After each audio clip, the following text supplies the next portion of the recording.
Lead toxicity remains a prevalent and major public health concern, especially for babies. And one of the most important sources of lead exposure for the fetus and infant is maternal blood. Lead in pregnant and nursing women's bloodstream readily crosses the placenta and into breast milk. Where does her lead come from? Most may originate from her own skeleton, where lead from past exposures builds up. Past exposures to what? Mostly through food, then dust, water, and air. One of the more atypical sources of childhood lead poisoning in the United States are lead-tainted candies, including, ironically, brands with names like toxic waste, though the FDA recall only evidently applied to the nuclear sludge variety, not the other toxic waste candies. Many of the tainted candies were imported from Mexico, particularly candies containing chili peppers and salt as major ingredients. Maybe the lead was from mined salt, or the grinding stones, or lead-containing pesticides, they're not sure. But wait a second, there's something else in grocery stores containing imported chilies and salt as major ingredients: hot sauce. In the last decade, the FDA has issued several warnings and recalls for food products that exceed the standards for lead. Products containing chili peppers and salt were often suspected as sources of lead contamination, such as the candies. However, products such as hot sauces that contain similar ingredients have not been the focus of evaluations, until now. They tested 25 different hot sauces, and about 9 out of 10 had detectable lead.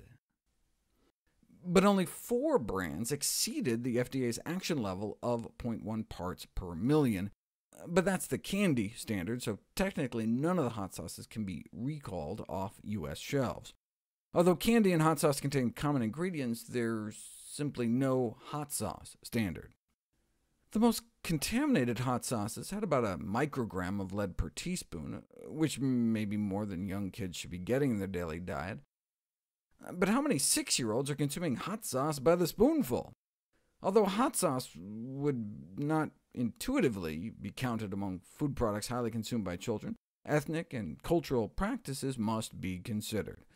Chili peppers and salt are commonly used in a variety of ways in everyday cuisine, and so they want to see the same stringent candy standard applied to hot sauce, or at least have some limit. Without enforceable standards for hot sauces, what motivation do manufacturers have to even look into the problem? For example, it may be the soil.